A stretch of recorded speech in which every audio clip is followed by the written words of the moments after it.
Tonight on the Rundown, we're diving straight into the big shift happening right under our noses. AI that doesn't just answer questions, but acts. Agentic AI is stepping out of the passenger seat and grabbing the wheel, making decisions, taking initiative, and reshaping everything from business to government to creativity itself. It's a moment filled with promise, risk, and a whole lot of questions about what we want technology to do and what we still want to reserve for humans. Let's get into it.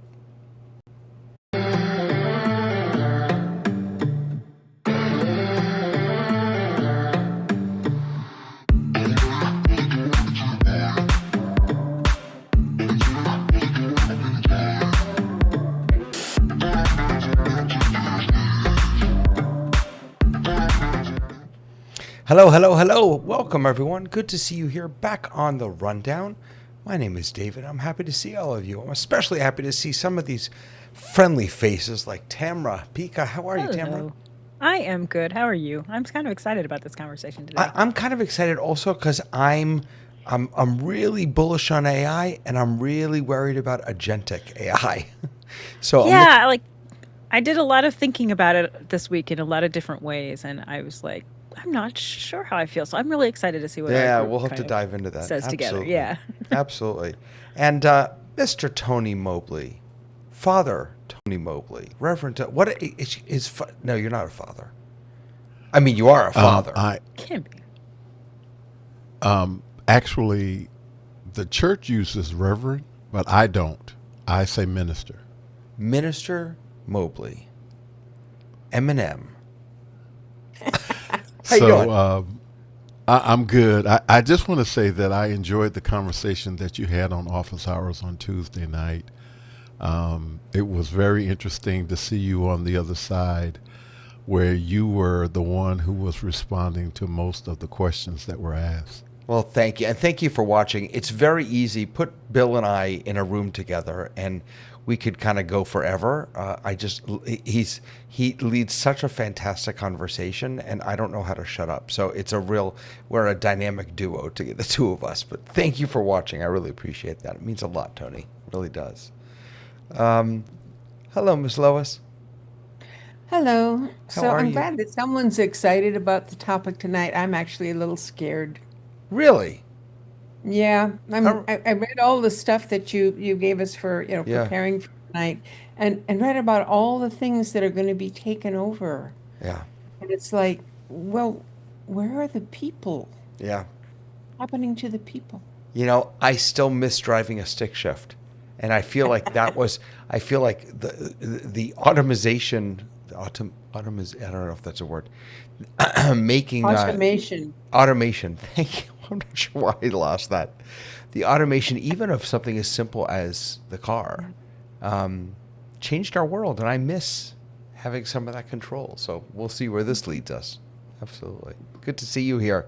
Hello, Mr. Troutman. How are you? I'm here and I'm in my plaid because we had our first snow. So there you You had go. your first All the what? short sleeve shirts go in the closet. Snow. I'm sorry. What is that? Is that the white stuff? That's it comes down really slowly, but it lands and then it sticks around and stays around for months. And then you shovel some of it if you need to get out of your driveway. So yeah. The first snow. That actually sounds lovely. I was up in It usually is gorgeous, yes. yeah. I was up in New England 2 weekends ago, just for a night, and but I had a couple of hours Sunday afternoon, so we went out to the pumpkin patch. We went apple picking. We saw all the leaves, and it was chilly, and it was so nice to not be in Invigorating, Florida for 4 hours, and Just then a it was day or two. lovely to It's come. like having back the to grandchildren, then you can send them home again. So you can go to these places, come back home again, and you've had the experience. Thank you very much. I'll go home now. That's exactly right. As soon as it got below 50, I was like, all right, time to go home. Time to go home. Yeah. Sky, how are you, sir? I'm unmuted. I'm well, and I'm in wearing the lovely scarf that my wife made me.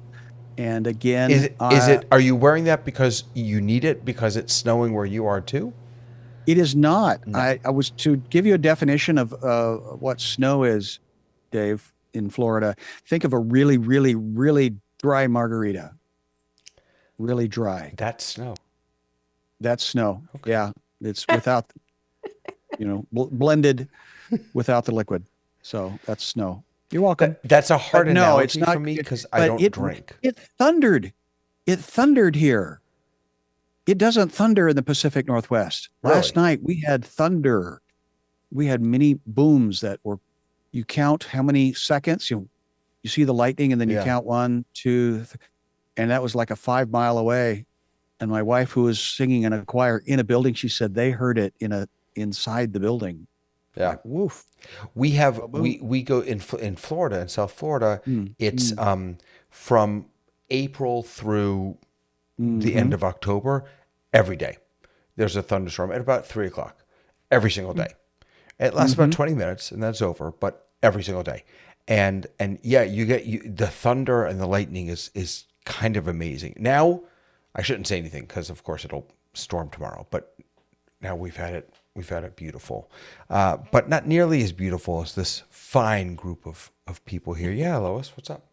So April through October, we have no rain at all. Yeah, Zero. I know. But we've had our first storm of the season here now, and hopefully we'll get a few more. There's one scheduled for next week. Nice. Vic is saying that the changing seasons is visually stunning, but dealing with the physical realities not so much. Yeah, it's exactly right. Right.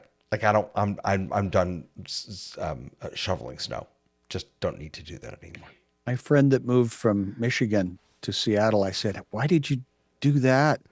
There's nothing but rain up here. He says, yes, but you don't have to shovel rain. Right. That's right. Exactly. There you go. From Michigan. All right. Let's get into it. What do you say? We've got some news.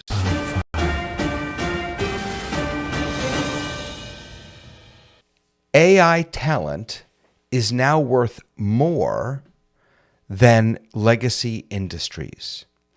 So this is kind of an amazing story. This is not a new story, really, because it happened over the summer, or a lot of it happened over the summer. But Meta is dropping between $100 million to $1.5 billion on individual AI researchers, while companies like Ford can't even keep up.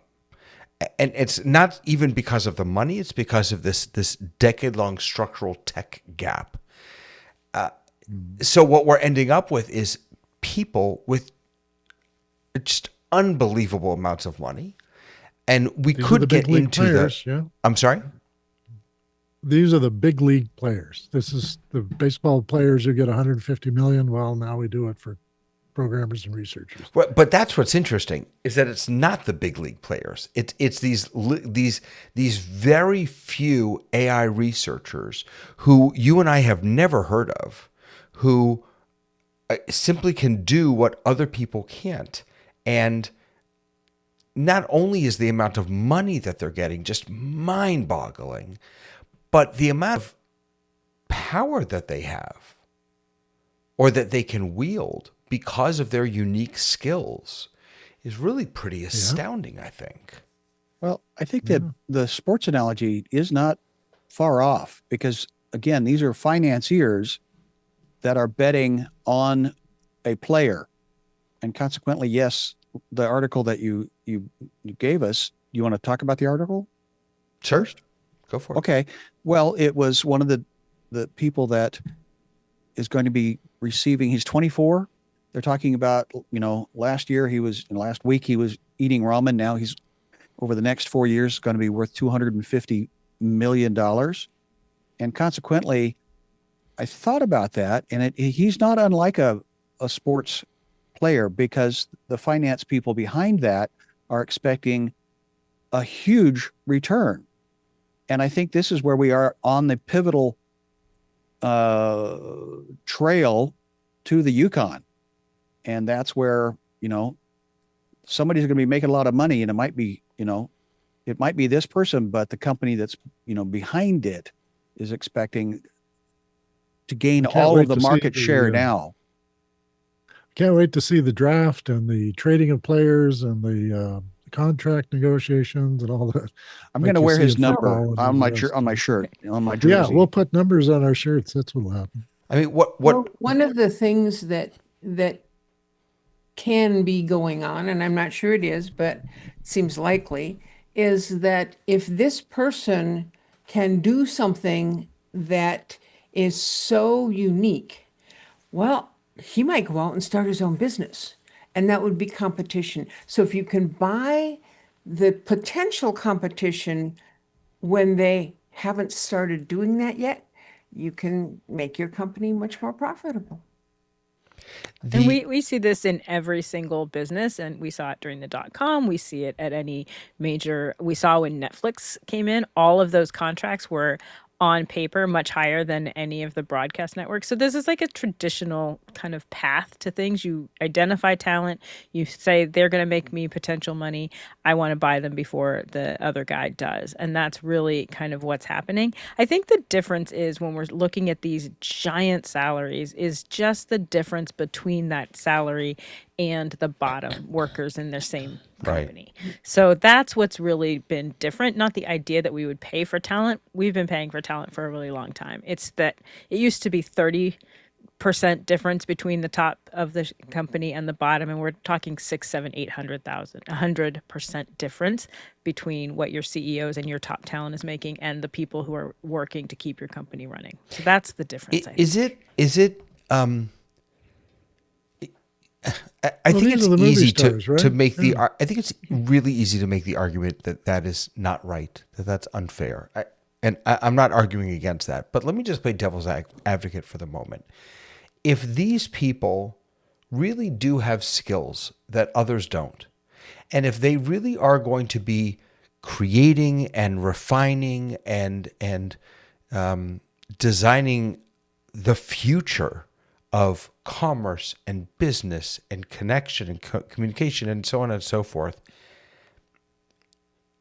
does that justify these salaries? I mean, I guess what I'm asking is there a justification for a salary like this? I think it justifies having a higher salary. People who have specialized knowledge deserve higher salaries. CEOs deserve higher salaries. They are doing work that the average bear can't do. And they're doing it at, like, the second you become a CEO, it's really the downfall of when you're going to be ousted into your next job because we're onto some board. So that's the reality of it. So do I think they deserve more? Absolutely, they deserve more. But the problem that we have happening in the world of work right now is we have in order to pay for that, every single quarter, we dump 14,000 people. We dump a bunch we say, oh, look, we didn't make our money. And so that's becoming really a tenuous way for the American worker or the global worker to have consistency, there's no there's no loyalty. And the truth is there's no loyalty to those people either. The second that they're in, the clock starts ticking and they're, like Dave said, and they're on their way out. So I do believe that this guy is a specialist researcher. He has specialized talent, even though he's 24. He worked for it. He has it. He has the potential of making them a lot of money. He deserves a higher salary. Does he deserve a higher salary that is vastly different, making it so that there's less jobs? That's what I don't agree with. Well, Meryl Streep is the better actress, so she gets paid the big dollar. It's just, you have the talent and you buy the talent. That's what it is. And Dave, I struggle with the exorbitant salaries, but again, we live in a barter trading commerce of a society. The utopian thing is, everything should be fair and we should all get along. But that's how long we've been around, humans. It's been a struggle for a while now, and we're still trying to figure that one out. Can I just, I want to just bring us back though to what I think is maybe even a more challenging piece of this, which is not the exorbitant money, but the exorbitant power and influence that these folks are going to have. And that's why a company is trying to get the front of the market. Right. Because aren't you projecting things on these guys that aren't really their responsibility? Like, they're going to create stuff that is going to change banking, but they're not going to change banking directly. They're going to change trading stock. They're going to change how we calculate, driverless trucks. That's going to be a machine that does that stuff and changes our world. So the people who created these computers that you and I are using today didn't intend to change all the things at once. They just put it out there, and then we found ways to use the tools. So they're getting paid to be able to make the best tool and put it in front of a market and let everybody buy it. But if it's not very good, it's the proof is in the pudding. If the guy can't score goals, he's not with the team very long. Yeah. Right. Yeah. Lois, go ahead. So I wanted to touch on something that was in there, which said that this company is, the salary is like 35 times more than this other company. I think it was the Ford Motor Company, and they were saying that it can't do what this other company is doing because it doesn't have the resources, the farm, all the technology and things, and the people to do it. It sounds like that's the difference between a renter and an owner. Ford has to rent out all of this digital stuff, this AI stuff, whereas the other company is the landlord and they have the stuff. Well, I mean, that raises a whole other issue, which is fascinating because I believe this just came up with Microsoft, actually, that they can't even, there's an energy crisis in the tech world right now. Microsoft, I believe it's Microsoft, they can't even create enough energy. The grid, our current power grid, cannot provide the energy that they need to do all this stuff, to do all this AI. And so they are now investing in nuclear energy and creating off-grid power sources. So yes, I mean, not having the resources, I think, is a big piece of it. It's also how we choose to spend the resources that we do have. Sorry, Dave, go ahead. Well, I think of this as kind of like in all of human history, we've had these waves of wash up on the shore and erode the land and then pull away again. And we have these phases. And this is an acceleration phase. And then it's going to retreat a little bit. And then we're going to find a middle ground where we find a good use for some of it, but not all of it. It changes some things, but not all. And then my child will get the benefit of other things that I don't get because it didn't change fast enough for me. So I don't think it's the end of the world or a beginning of a new world. It's just a transition we're going through. I think Sky even put that in there, that we're at an inflection point where investing in this stuff has taken over investing in agriculture or investing in traditional manufacturing. And if AI takes away the need to use an automobile, well, we may in fact change the climate as well. And hey, Dave, define inflection point for me. Because I've heard that Me? recently. Yeah, And it's I it's a believe, hinge point. It's where something changes and it never goes back. So it's an inflection. So it's a Once- We have permanent reflexes. Yeah, it's a permanent change. and another speaker I heard today referred to it as a hockey A hockey curve. a hockey stick, stick. Curve. Yeah, that's we go back to Metaphor. Al Gore and his hockey stick. Yeah. Mhm. Dave is These right, things though. accelerate. Yeah, we're also in a research and development phase right now. And in that phase, we only have the tip of the iceberg about what this is really going to make money. So if you think back to the .com, people were making money for almost doing nothing just because of the idea was there. And at some point, it levels out where you're like, actually, these 150,000 ideas are going to make no money whatsoever. So we're going to pull back. And that's kind of what's going to happen here too. Right now, they're investing in the possibility, and at some point the possibility is going to become a reality, and they will have better data, and that data is going to drive these decisions. There's a lot of talk about is this a boom? Is this a bubble? Will this bubble? AI bubble burst at some point? I believe it will. I've got my bet on that. It does. I do too. So even if it is a bubble, what's happening right now is the resources that are being using are extraordinary. I mean, this is so much more than having a factory make a car. I mean, that impacts one neighborhood. That's right. But the stuff that has to happen in order for AI to be functional is impacting all sorts of things, and people don't recognize it. And it's sort of like at the individual level, it's so easy just to go and, pop in a question or design a little program or something and use that AI. Hey, it's free right now. Well, actually, it's free to use, but it's not free for the world. That's a really good point. And by the way, Vic is also, he just shared something really beautiful. And we're thinking about, the amount of money that the individual gets, but the return on investment is really what this is about, right? And he mentions Legend cost $60 million, but they brought in, what was it, $200 million over at T-Mobile in 1 year because of that relationship. So, I'm going to add one thing on the footnote here, and that is that a lot of what's being invested in this is circular. So NVIDIA buys into OpenAI, and OpenAI buys their chips, and somebody in the third party is financing this. And a couple of the venture capital people have been concerned about this because that's what was going on with the .com era, is companies were presenting themselves as successful, they had no cash flow, and then somebody bought them. And they paid over much on it, and then that thing fell apart. And they kind of went, "You told me this would be working," and they go, "Well, that's your problem now." So that's what the bubble is going to be. Is China just stopped buying NVIDIA? They said, "We're not going to get any more chips. We're going to make our own." And NVIDIA had a huge investment in their growth of AI and research, and so that could be a tipping point where NVIDIA can't make cash, and nobody else can make cash, and NVIDIA has to withdraw their investments, et cetera, and it just piles up after that. Yeah. I always worry about... You heard it here first.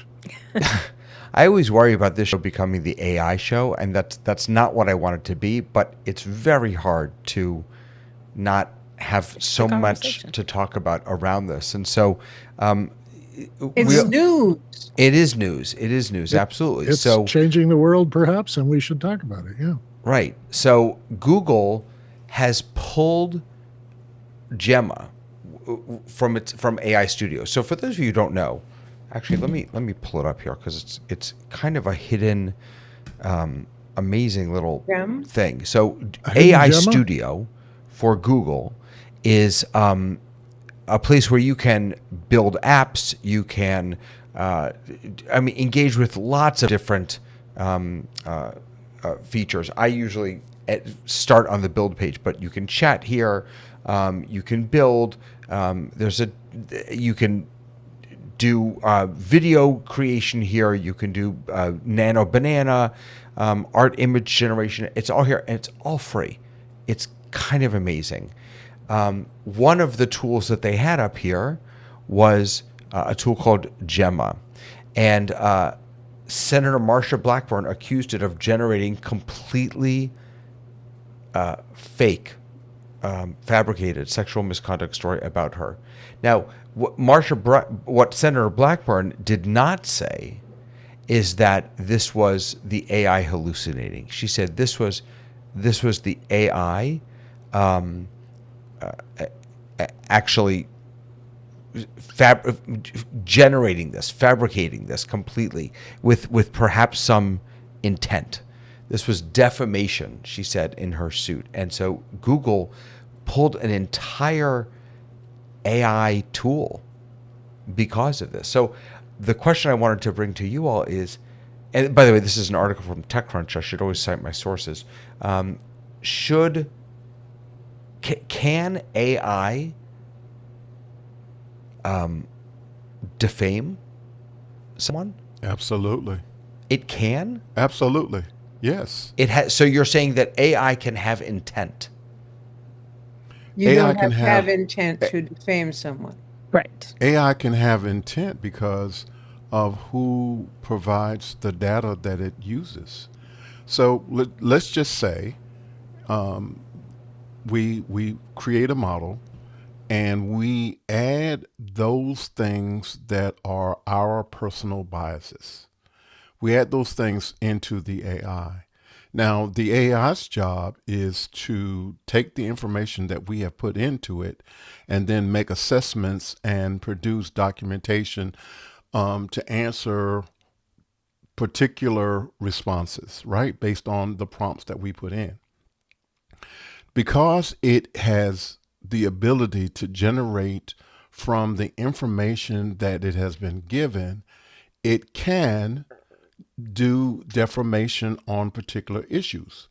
Why is it able to do that? Because the persons who originally put in the data had biases. And that's the way in which, the old saying of garbage in, garbage out, that is a part of the place where we are when it comes to AI. So that's an issue. This is the letter that Marsha Blackburn sent to Sundar Pichai at Google. She says, I've since learned of another example where Gemma fabricated serious criminal allegations about me. When prompted with, has Marsha Blackburn been accused of rape, Gemma produced the following entirely false response. This is the response. During her 1987 campaign for the Tennessee State Senate, Marsha Blackburn was accused of having a sexual relationship with a state trooper, and the trooper alleged that she pressured him to obtain prescription drugs for her and that the relationship involved non-consensual acts. Gemma went on, she then continues in her letter, to generate fake links to fabricated news articles to support the story. She says none of this is true, not even the campaign year, which was actually 1998, and the links lead to error pages and unrelated news articles. When I have one of the apps I spoke about on Tuesday's show was this kids news app, and one of the things that I did to make sure that the data that was coming into that was accurate was I made it check every link. So wherever it got the information from, I needed to know what that specific link was so I could click on it and check it. And when you see links to broken sites or 404 pages or whatever, that's a sign right there that there's a garbage response. She says this is not a harmless that's a challenge, hallucination. isn't it? Right.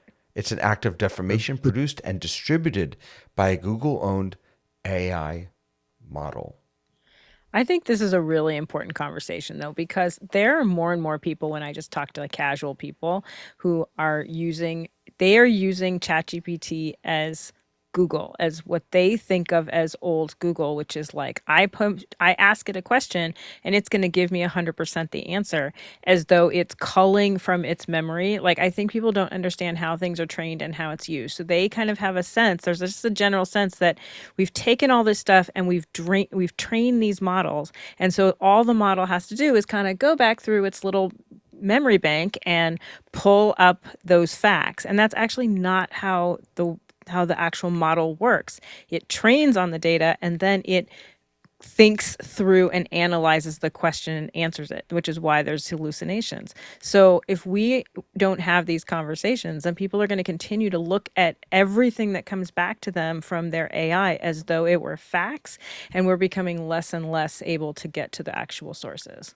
And I Tamara, think could you because explain the difference between what you just you said, what people think, and then what it really is? And I didn't understand the Yeah. what So really is. so if you think about how we use Google, we go and we do a search in Google, and Google searches through all of the links that it has available to it. And then it produces a bunch of links. And then you, as the human, click through the links and go, that source isn't a great source. This source isn't a great source. This source isn't a great source. What generative AI does is it is trained on a bunch of data, but it's not like that data becomes a library that it pulls from. It looks at the data, reads the data, and then does the analysis that you as the human used to do when you looked through the links. So sometimes it's doing thinking through things with, and it will direct you to a link. That's the one it consulted so that it could think through things, and then it provides an answer. Just like a human who thinks through things, and sometimes their analysis is not correct or it's based in things that don't make sense. What's happening with the AI is that it's thinking through things, and if it doesn't quite have an answer, it's still going to answer confidently, utilizing some amount of thought process based on what it has been trained with. But it is not necessarily going in and grabbing the facts out of the library and regurgitating those facts, because the facts are long gone. Those are not things that are just kind of instantly retrievable. It's utilizing that information in its thought process. I don't know if that makes it any more. I want to throw. I'm gonna let me just, try. Sky, 1 second, if it's okay. Go. I just want to bring in a comment and then either respond to this or please continue with what you want to say. But I think this is a really interesting thought. So Richie says the model is not sentient. If a toaster made a mistake, no matter how socially volatile or damaging, we would not hold the toaster accountable. It's a manufacturer responsibility. Is this just a toaster? Is this just a really expensive toaster? Yes, But it's a Sky, yes, go ahead. and Sky, go ahead. Well, what comes to mind is in this room, we recognize the name Walter Cronkite. We grew up with a journalist that, as Tamara pointed out, somebody culled the information, checked the information, but there were only 3 major, television news broadcasts a day on 3 different channels, and that was how we got our information. So but it was not a profit center. So consequently, the network was throwing money at generating this news, but it wasn't entertainment, it was information. So consequently, I think we're still used to that metaphor, but the next generation won't.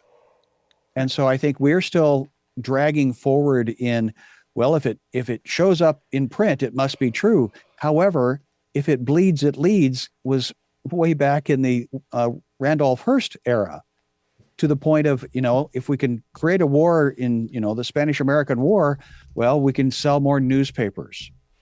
So I think this opportunity is also being abused for, keeping our attention, and somehow we can sell ads.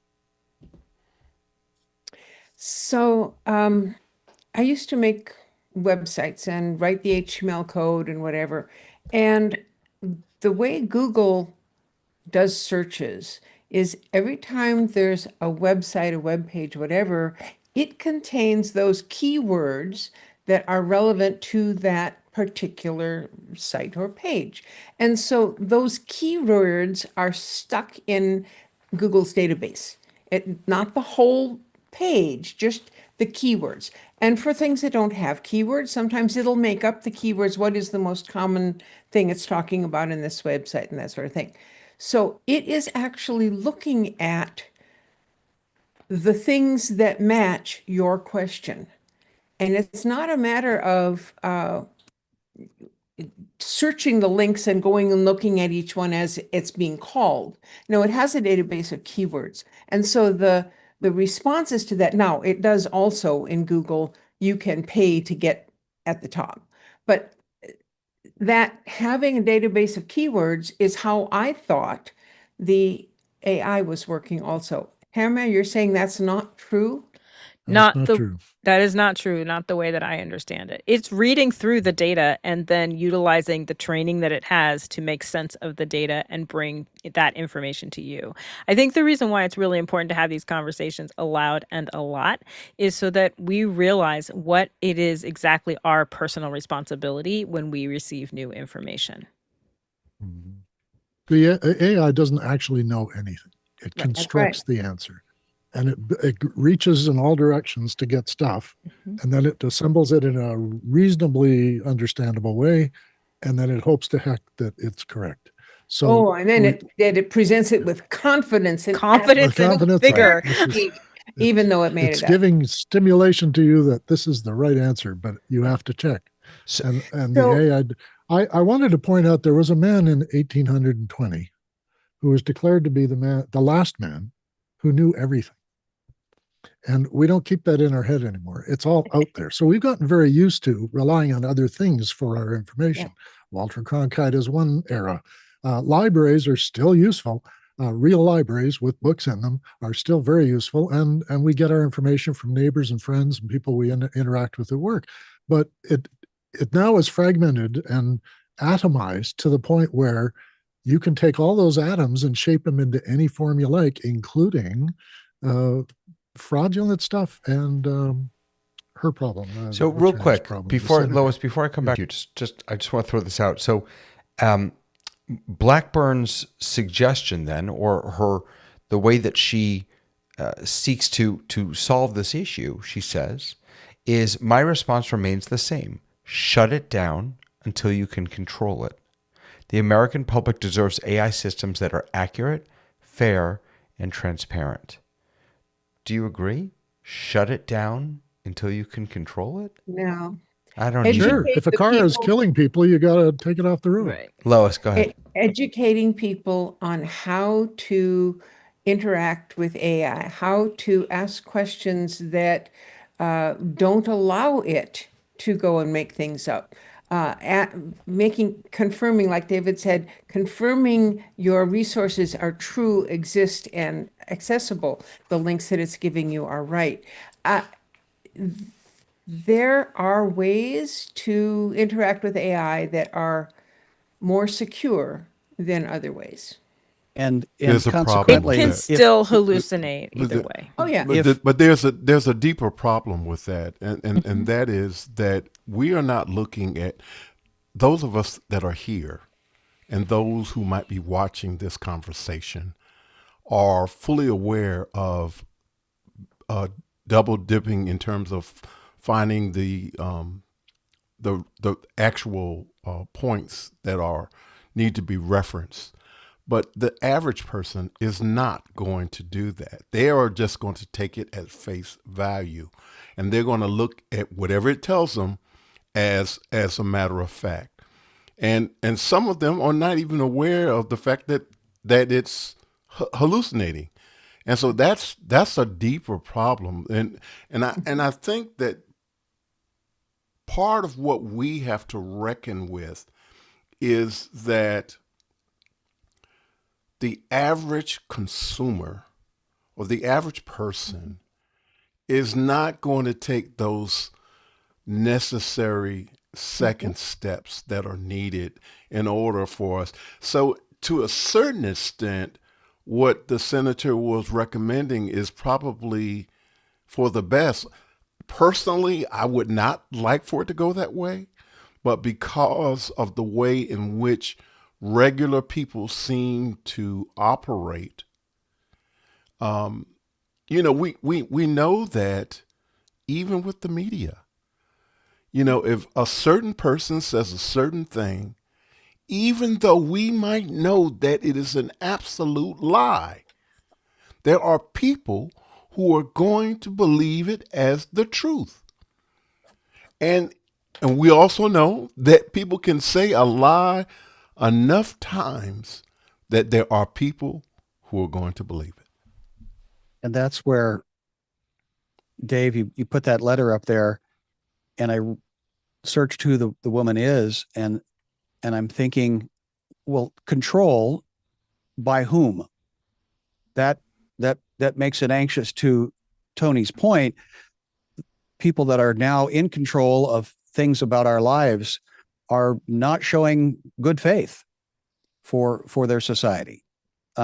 Statistically, consequently, if that is the fact, now I'm going to go really out on a limb here. Don't we have an issue with gun control? And consequently, if we're going to be controlling anything, shouldn't we talk about things that are actually killing people? Now you're getting into dangerous territory, because there's an I amendment. certainly am. I There's an recognize amendment that. on that one, right? And- yeah, Lois, go ahead. Okay. Well, So one of the, I did it again, didn't I? I got myself on the list before I was ready to speak. The actual person that was identified in that, you could have anyone say, did this person do horrible things? Tell me all the dirt. I want to, make it bad for them. You could put any name in there you wanted to. And if you ask the question properly, I'm sure it would be very happy to give you what you wanted it to say. So AI is a tool. And if people want to use it to bludgeon other people, they can probably find something.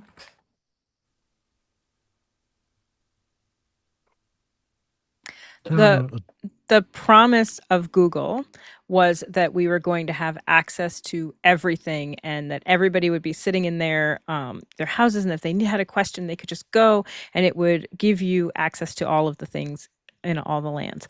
And what we found very quickly was that that was not a problem we wanted to solve, in the fact that if I looked something up, I had a little bit of a bubble that only brought me back things that I wanted to see. And Dave could look it up and look up the exact same topic, and he would get a very, very different set of responses.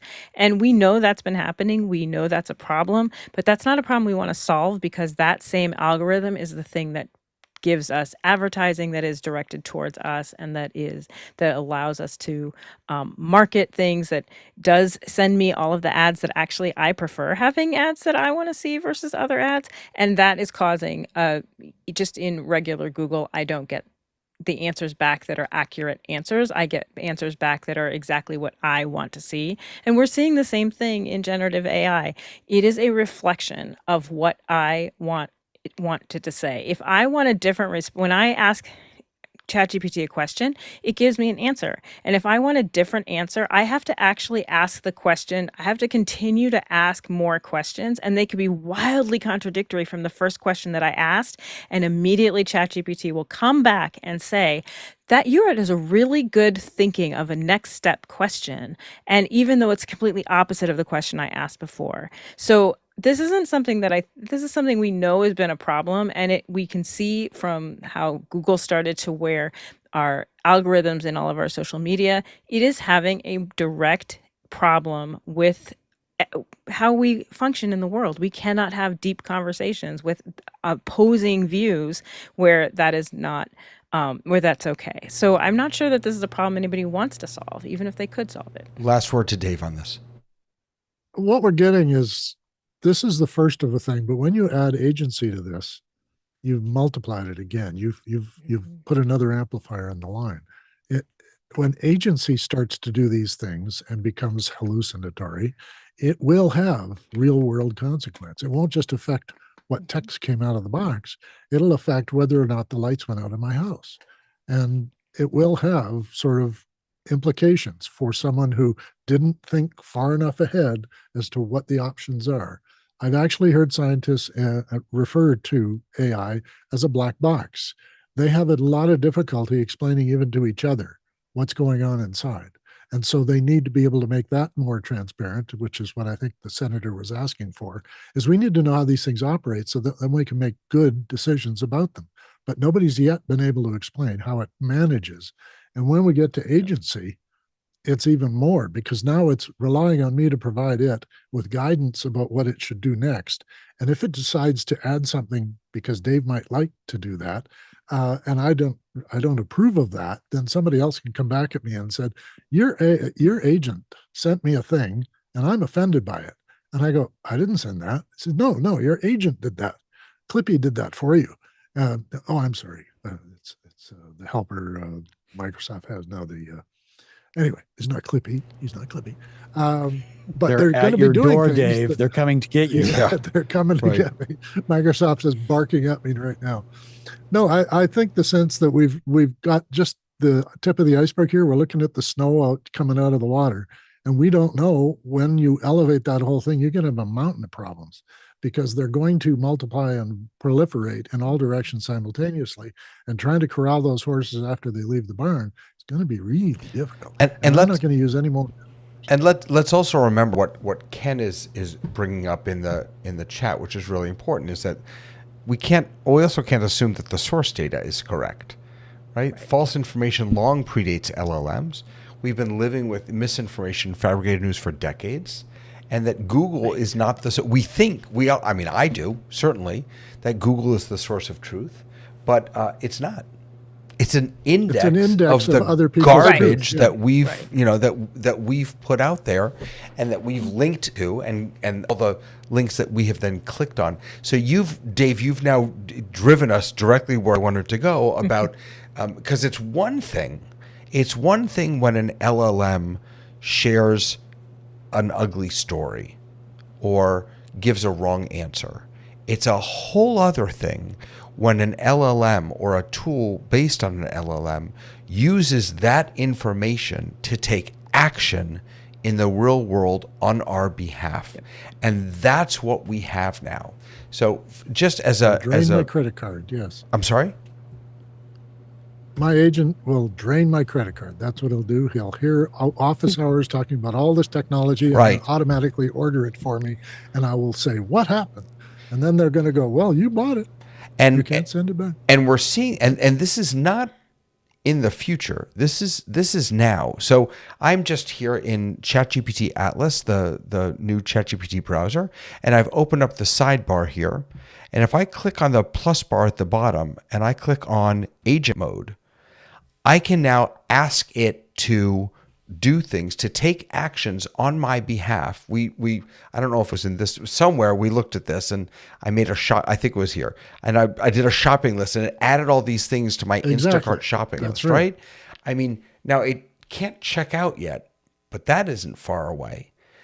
These tools are already here. So what do you, Dave, let me just throw it right back to you. I mean, what do you make of this new power that AI is, that we are consistently building toward, of agentic? Can you define it, please? So agentic AI, autonomous systems, means that systems that can not. Okay, here's a great example. Did you see the story? Did we talk about it last week about the robot in the home? I can never. There's so much that I watch. This new, yes, you've done that one, yeah. Right? Yeah. So the company that has the robot in the home, and it's doing the dishes and it's folding the laundry and other, and then halfway through the story, you find out that the robot really isn't. I mean, it's doing all of that, but there's a person in the other room wearing a set of VR goggles controlling every move. That is not what we're talking about, right? That is not agentic AI or autonomous systems. That is a puppet. I don't mean to dismiss the technology behind that puppet. Yeah, but it's a puppet. It's a puppet. What we're talking about is I can say, in a simple, on a phase one, is I can say to Chat or Anthropic or any other tool, do this for me, and then it will go off and do it. Step two is I don't have to ask it to do something. It just knows that it should do this. Step three is it's now deciding what it should do on its own. And these are not 10 years, 20 years, and 30 years away. This is this month, 6 months from now, and a year from now. Mm-hmm. So no, I get that.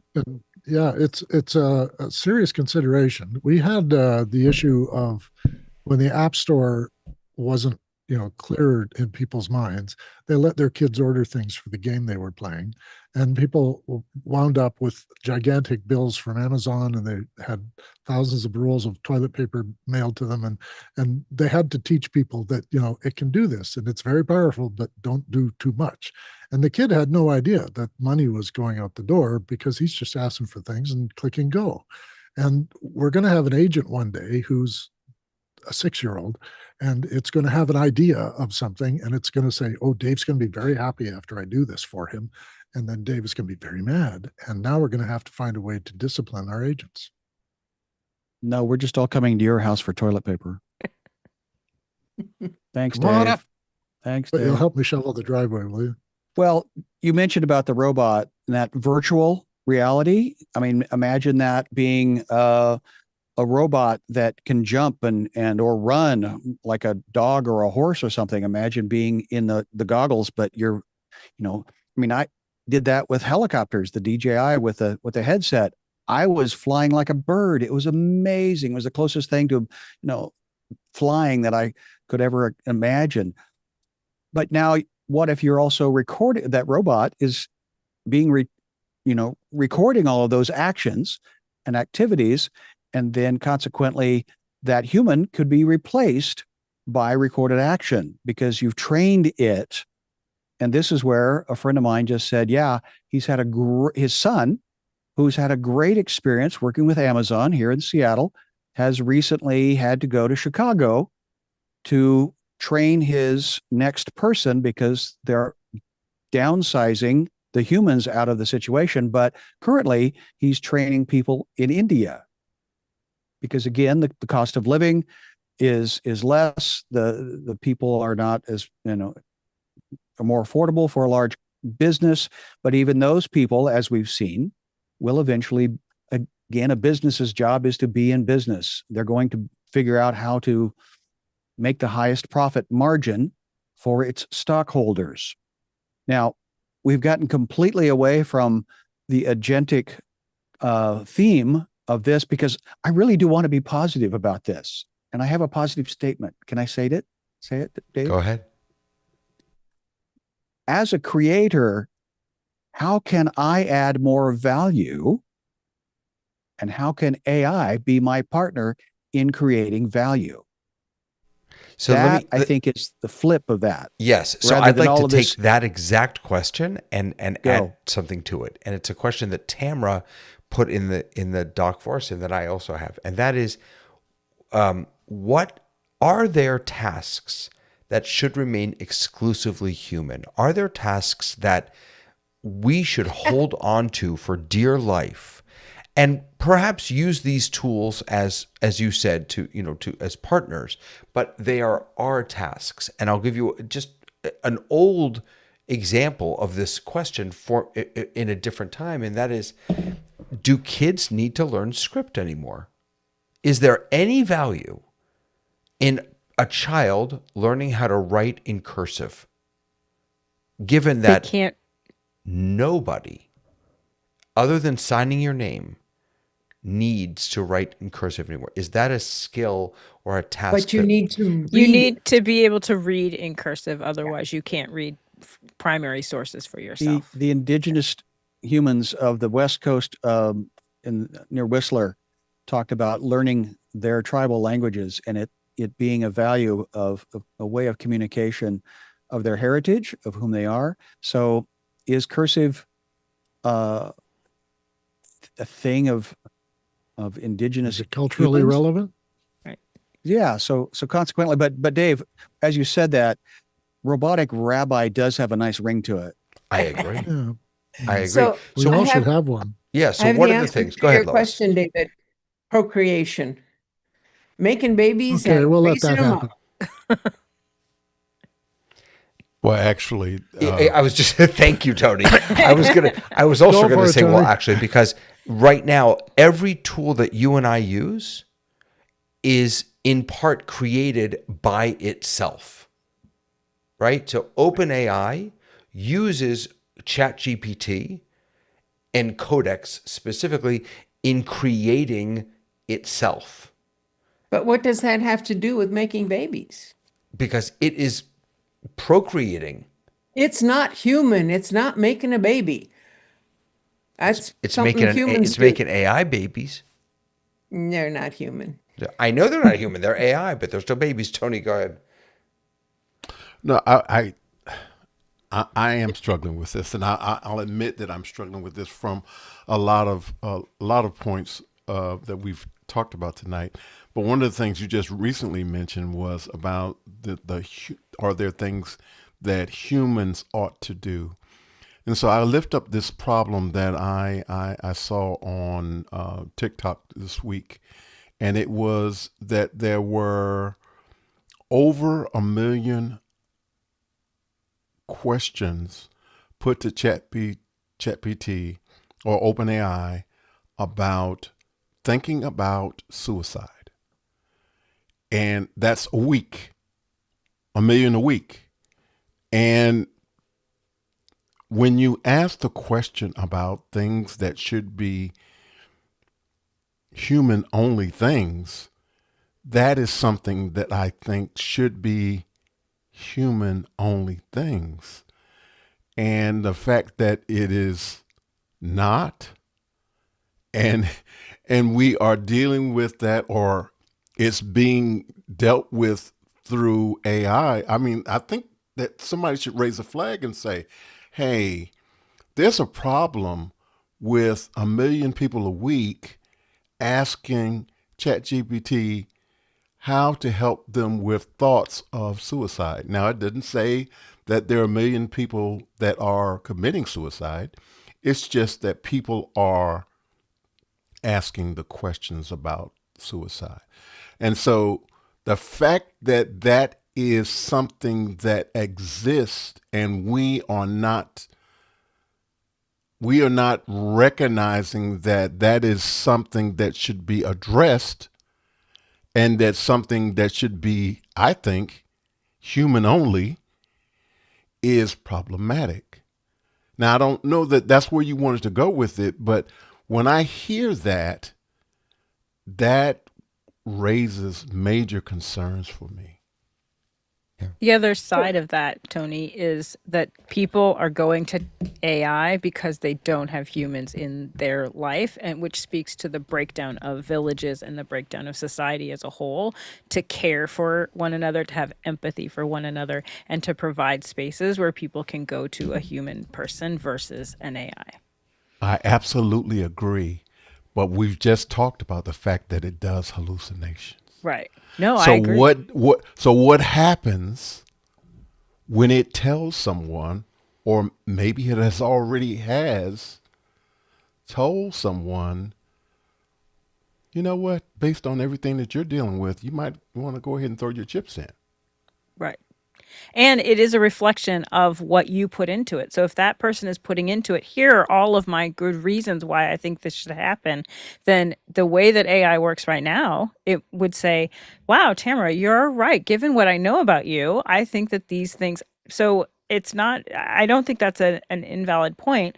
I think that part of my concern, and I really stand on the, like, I'm excited about what we're capable of, and I love the curiosity and I love the creativity of it, but I really do question, like, are we willing, and are we accidentally or otherwise giving up what makes us human?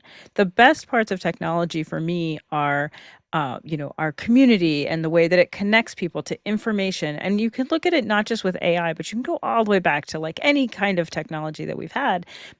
It's always it does drastically change our lifestyle, which is what we're seeing now.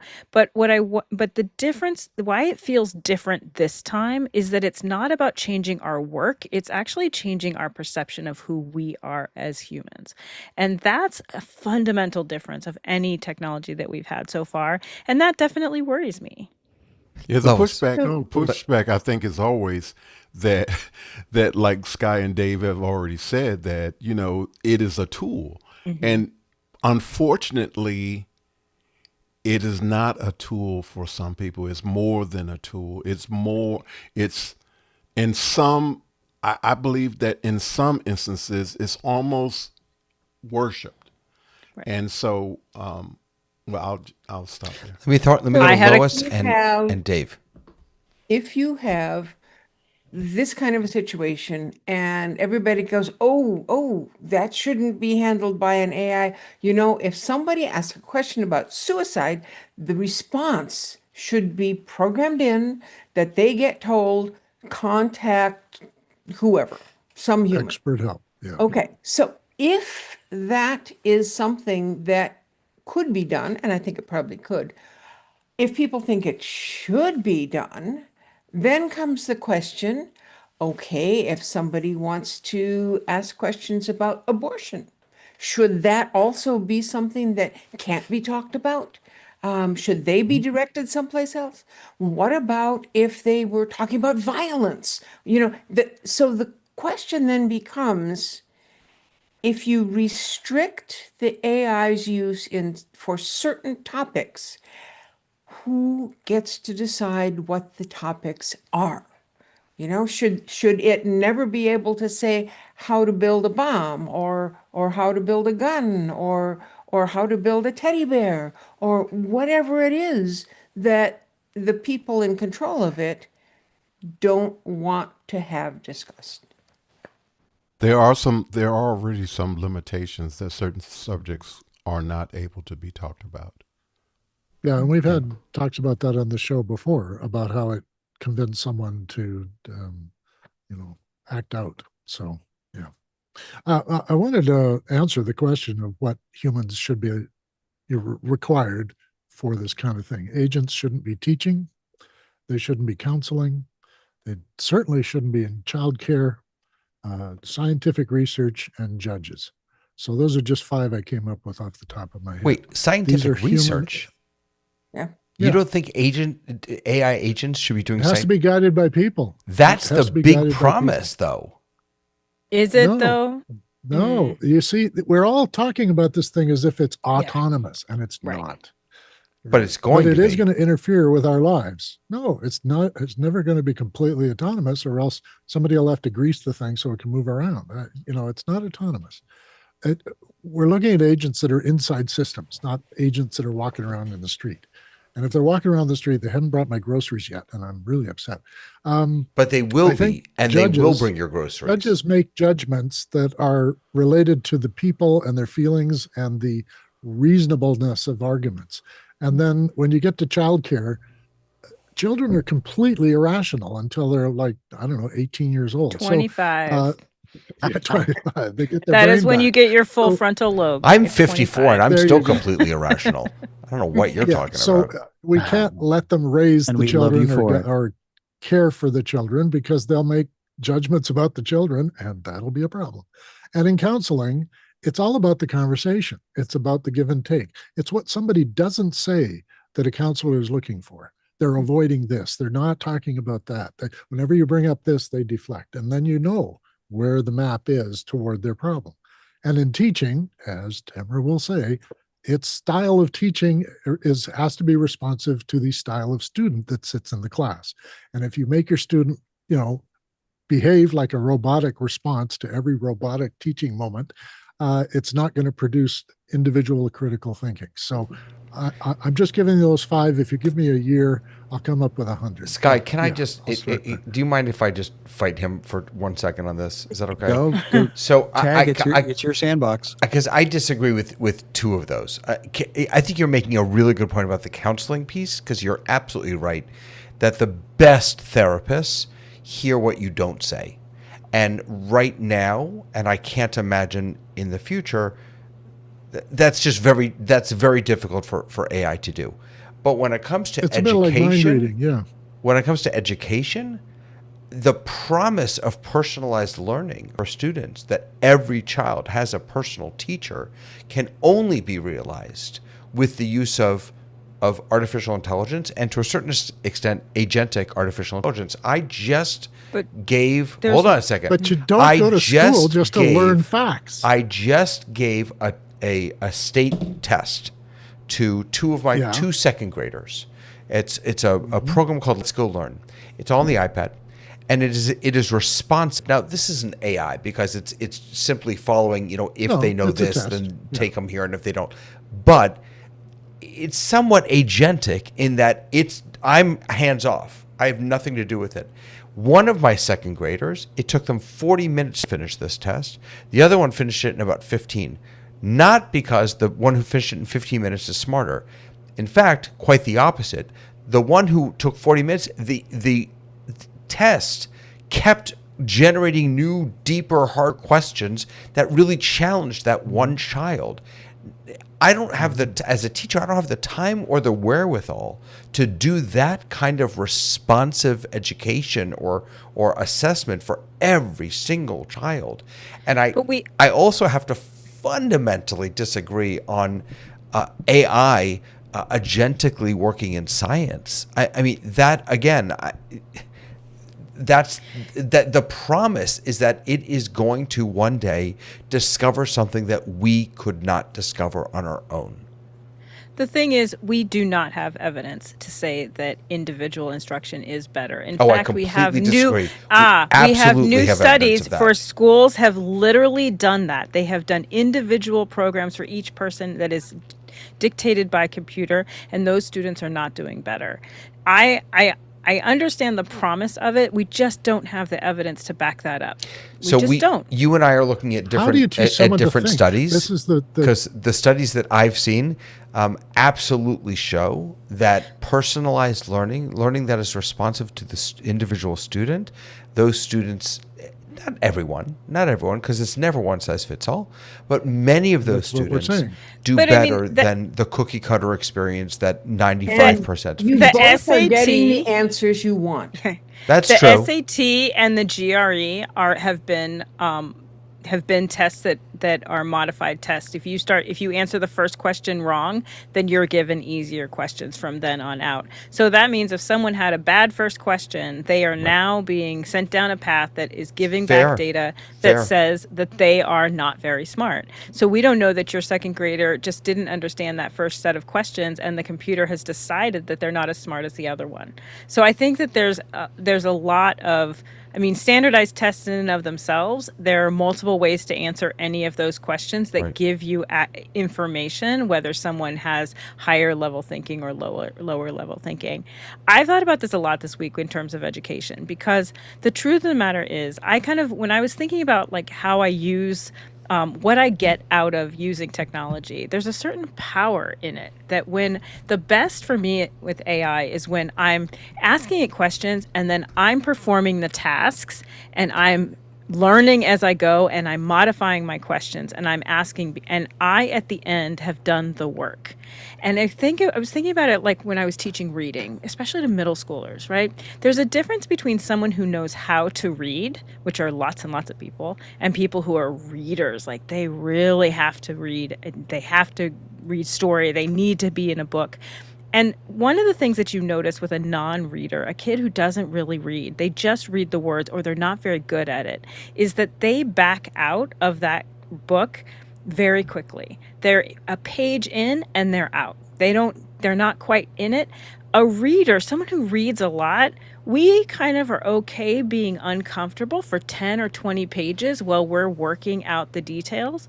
And what I realized when I was watching students read is that those students who were struggling as readers never got to the end.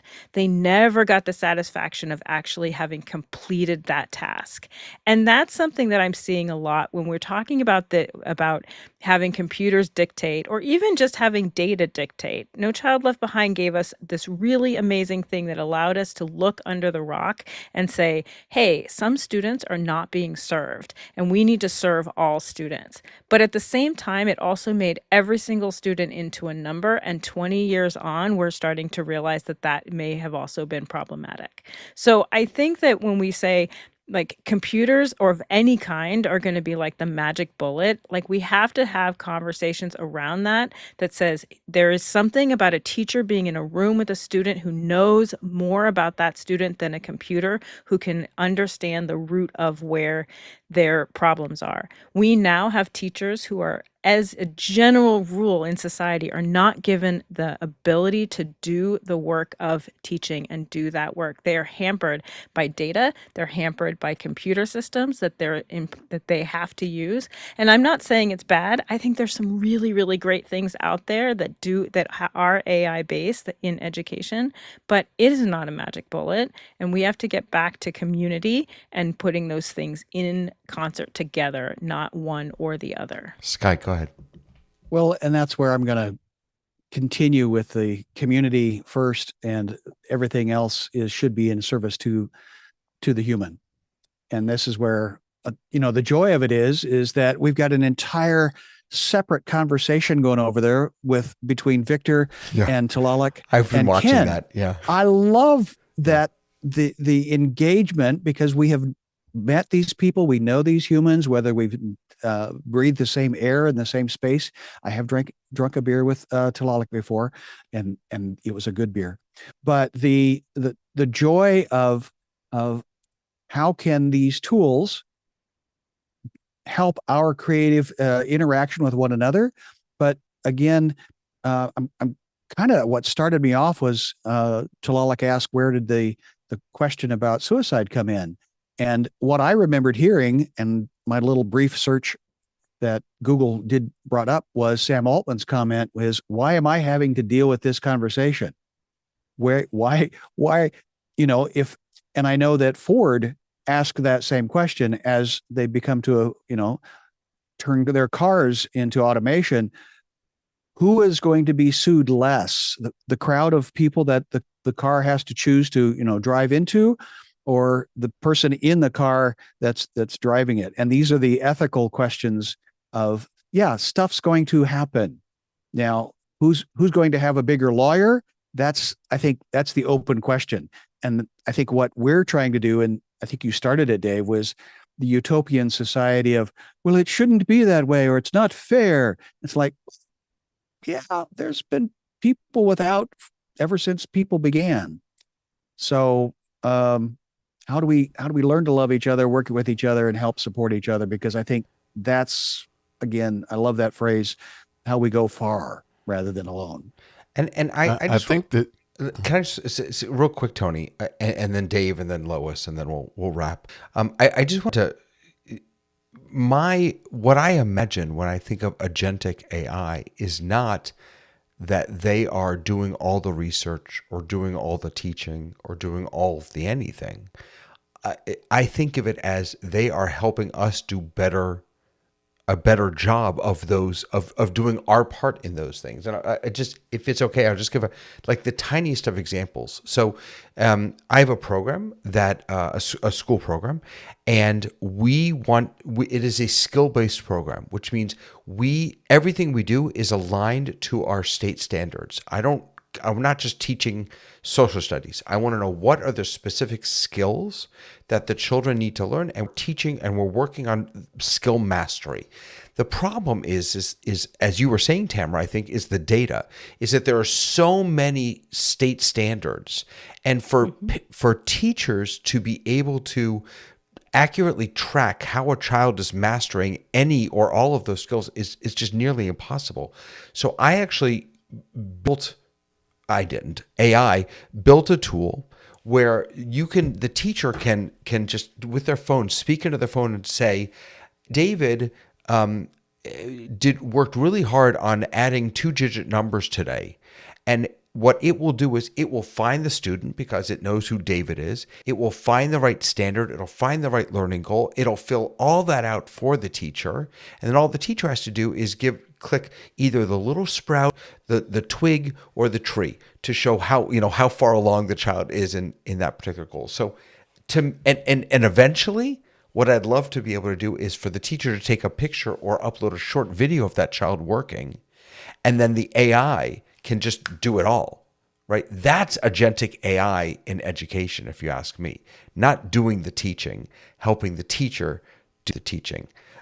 Tony, Dave, Lois. Well, I think that you just gave a perfect example of how AI is a tool. And I think we have to, but we still have to go back to this issue that everyone has raised tonight, and that is sense of community. And it is so problematic in that we are not able to, we in a sense we are wanting to give AI, we want to force AI really to be the community, or be part of the community, and it's not something that we are willing to wrestle with. And the other thing that I would say is that I think for you, Rabbi, in the context in which you use it as far as education is concerned, let's not forget that not only are you able to use it in the context of education, you are also able to use it in the sense of community, because you are able to do it in the school that you are running.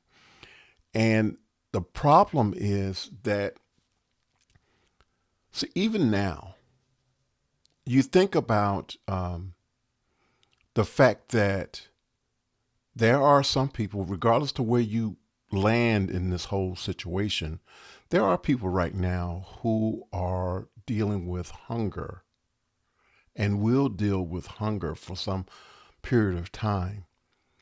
Our focus is not on that. Our focus is on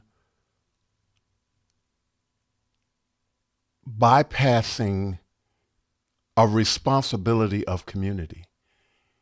There is not, there has to be,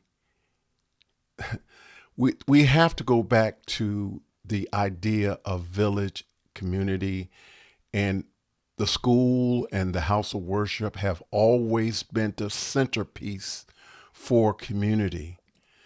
And if we are not able to do that, we are going down a road that we may not ever be able to recover from. And I know it sounds a little bleak, and we're supposed to be having a conversation about our agentic AI.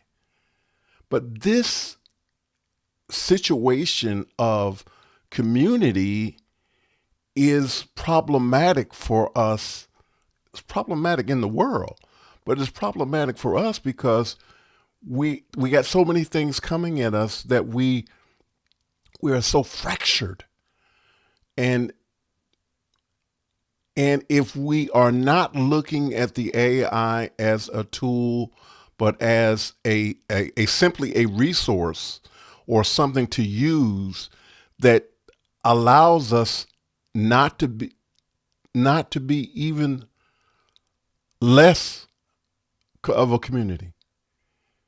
If we shift it to, we're going to operate just in this AI thing and let AI do everything for us, we are even more separated. And so that's, yeah. Let me, Dave and Lois, a minute each. Go ahead, Dave. Okay.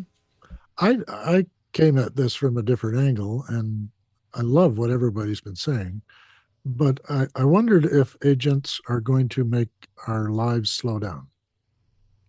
Can we have time to think if the agent's taking care of all the grocery shopping and all that other stuff? If that's the thing, then I'm welcoming agents to help us sit and work out things in community.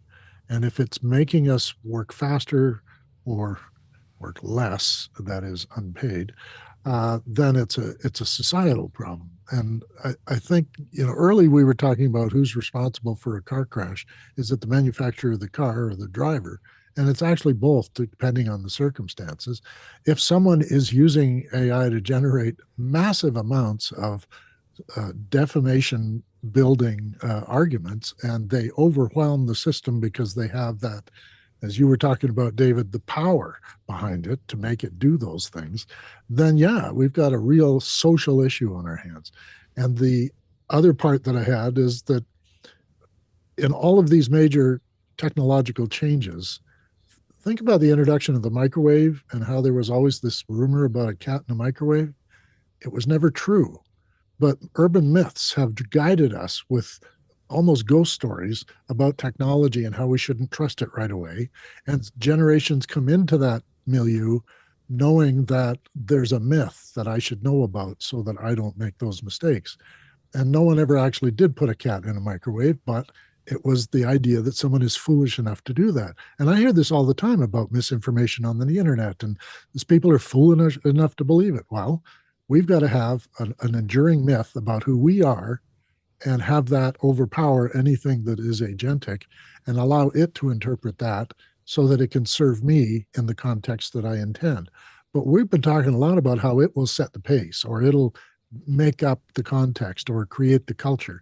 And I don't believe that's ever going to happen. But also we should be, making sure the guys who are inventing this stuff have not forgotten that. Lois. So he stole my thunder. But basically, when I think about this agentic AI, my question comes down to, okay, I'm using a tool. It was created by someone. It's controlled by, I don't know what it's controlled by, but some agency out there, some company out there owns the thing. But I've got it now, and I'm having it do stuff, and it's going off and doing things, and it might be doing things that I want or that I don't know that I want or whatever. So here's a Baking question. a cake for me. When Yes. when the activity has been completed and someone comes and says, "Oh, that's not good," like that lady who sued, who's responsible for that action? Is it me because it's my agent?